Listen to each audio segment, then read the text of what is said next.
پاک ہے اور وحی غیر مطلوب سے مراد احادیث ہے،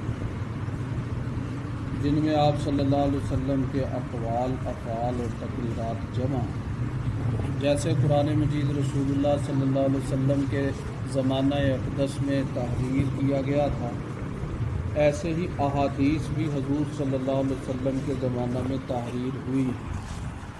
چنانچہ مشہور 3 کتابیں جو اس زمانہ میں حضور صلی اللہ علیہ وسلم کے حیات مبارکہ میں تحریر ہوئیں، ان میں ایک حضرت علی المرتضیٰ رضی اللہ تعالیٰ عنہ کا صحیفہ علی ہے، اور دوسرا حضرت ابو ہریرہ رضی اللہ تعالیٰ عنہ کا صحیفہ ابو ہریرہ ہے، اور تیسرا حمام بن منبع رحمۃ اللہ علیہ کا منتخب احادیث کا وہ مجموعہ جو حضرت عبداللہ بن عمر بن عاص رضی اللہ تعالیٰ عنہ نے لکھا تھا۔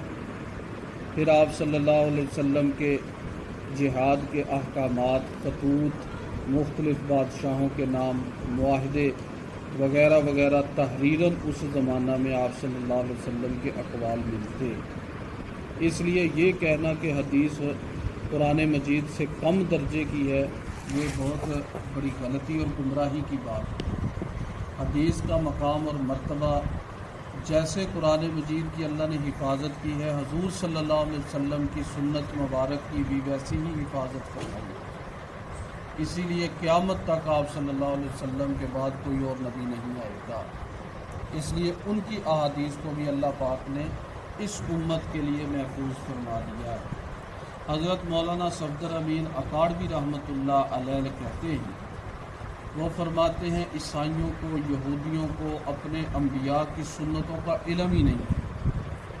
عیسائی نہیں بتا سکتے کہ حضرت عیسیٰ علیہ السلام اپنی سجدوں میں کیا پڑھتے رہے، اور یہودی نہیں بتا سکتے کہ تورات پر جب حضرت موسیٰ علیہ السلام جانے لگے تھے تو جوتا کون سا پہلے اتارا تھا، جبکہ یہ اس امت کو شرف حاصل ہے کہ وہ حضور صلی اللہ علیہ وسلم کی زندگی کے ایک ایک حصے کو جانتے ہیں کہ آپ صلی اللہ علیہ وسلم کھانا کیسے تناول کرتے تھے، راستوں میں کیسے چلتے تھے، جنگ اور صلح کے زمانہ میں کیسا رہنا آپ صلی اللہ علیہ وسلم کا تھا، معاہدے کیسے کیا کرتے تھے، تجارتیں منڈیوں میں کیسے آپ صلی اللہ علیہ وسلم معاملے کیا کرتے تھے، صحابہ کرام کے ساتھ، ازواج مطہرات کے ساتھ، اپنے عزیز رشتہ داروں کے ساتھ کیسا ملنا جلنا تھا، اصحاب صفہ کے شاگردوں کے ساتھ ایک استاد کی حیثیت سے کیسا معاملہ تھا، مسجد کے امام اور خطیب ہونے کی حیثیت سے کیا معاملہ تھا، کیسا انداز تھا، وہ ساری اچی بچی آپ صلی اللہ علیہ وسلم کی زندگی کی ہمارے پاس محفوظ ہے الحمدللہ، اور وہ احادیث کی شکل میں محفوظ ہے۔ اسی لیے آپ صلی اللہ علیہ وسلم نے ترغیباً احادیث کو سیکھنے سکھانے کے عمل کو بڑا مبارک قرار دیا ہے۔ چنانچہ ہم اسی بات سے شروع کریں گے۔ حجۃ الوداع کے موقع پر آپ صلی اللہ علیہ وسلم نے ارشاد فرمایا، یاد رکھو حاضرین، تم میں سے ان کو پہنچا دو جو غیر حاضر ہیں۔ اس لیے بعض دفعہ سننے والے سے وہ زیادہ یاد رکھنے والا ہوتا ہے جس کو بات پہنچائی ہے۔ خطبہ حجۃ الوداع آپ صلی اللہ علیہ وسلم نے بیان فرمایا اور آخر پر یہ بات ارشاد فرمائی کہ ان باتوں کو آگے پہنچا دو۔ ایک دوسری حدیث میں فرمایا، اللہ تعالیٰ اس شخص کو سرسبز رکھے جس نے ہم سے حدیث سنی اور اس کو اسی طرح دوسروں تک ادا کر دیا، اس لیے کہ بعض دفعہ جس کو بات پہنچائی جاتی ہے وہ سننے والے سے زیادہ یاد کرنے والا ہوتا ہے۔ اس حدیث میں دعا دی ہے آپ صلی اللہ علیہ وسلم نے احادیث کو پڑھنے پڑھانے والوں کے لیے۔ ایک اور حدیث میں فرمایا، جس نے کم از کم 2 حدیثیں پڑھ لی تاکہ خود ان سے نفع اٹھائے یا دوسرے کو اس کی تعلیم دے تاکہ وہ اس سے فائدہ اٹھائیں، تو یہ 60 سال کی عبادت سے بہتر ہے۔ 2 حدیثیں پڑھ کر یا تو سنائے یا پھر کسی کو یاد کروا دے تو 60 سال کی عبادت سے بہتر ہے۔ تیسری حدیث میں ارشاد فرمایا، چوتھی میں، اے اللہ میرے خلفاء پر رحم فرما۔ صحابہ نے پوچھا، آپ کے خلفاء کون ہیں؟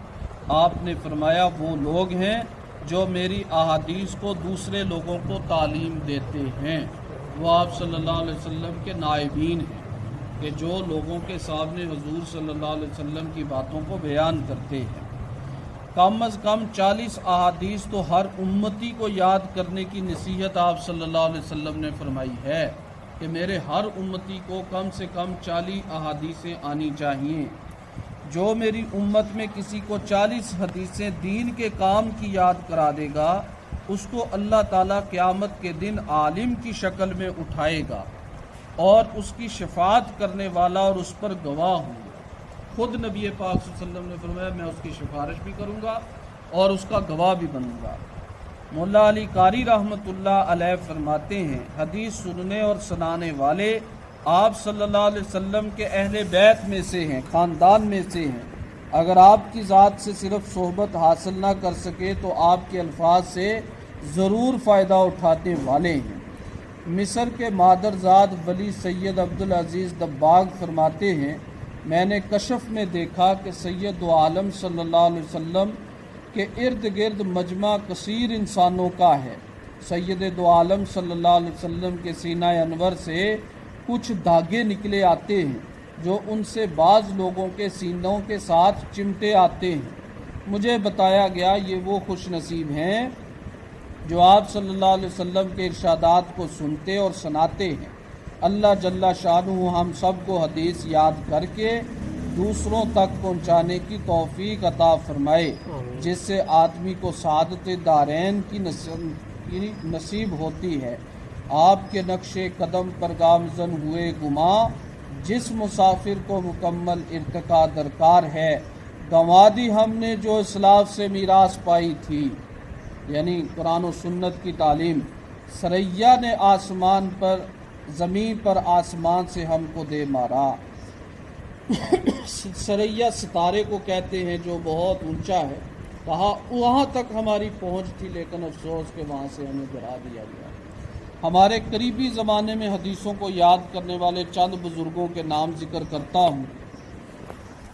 مولانا شیخ فتح محمد تھانوی رحمۃ اللہ علیہ کو 4000 احادیث یاد تھی اور وہ عالمگیر اورنگزیب رحمۃ اللہ علیہ کے بارے میں فرماتے ہیں ان کو 12000 حدیثیں یاد تھیں۔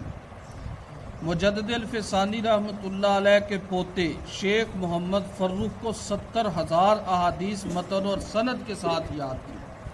شیخ حسین بن محسن القاری کو بخاری کی مشہور شرح فتح الباری کی 14 جلدیں حفظ یاد تھی۔ مولانا داود کشمیری ان کو مشکات زبانی یاد تھی، اسی وجہ سے ان کو مشکاتی کہا کرتے تھے۔ گجرات کے ایک آدمی جن کا نام محدث تاج الدین تھا، ان کو بخاری، مسلم، ترمذی، نسائی، ابن ماجہ، صحاح ستہ زبانی یاد تھی۔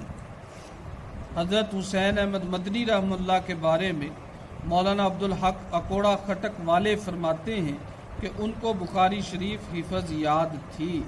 یہ چند ہی ذکر ہوئی ہیں، حالانکہ اس کی اور بھی بہت ساری مثالیں موجود ہیں۔ کل سے انشاءاللہ العزیز صحاح ستہ کا تذکرہ کریں گے۔ اللہ رب العزت ہمیں حدیث کا شوق نصیب فرمائے۔ بسم اللہ الرحمن الرحیم، الحمدللہ رب العالمین، اللہم صلی علی سیدنا و مولانا محمد وعلی آلہ و اصحابہ اجمعین۔ ربنا ظلمنا انفسنا وان لم تغفر لنا وترحمنا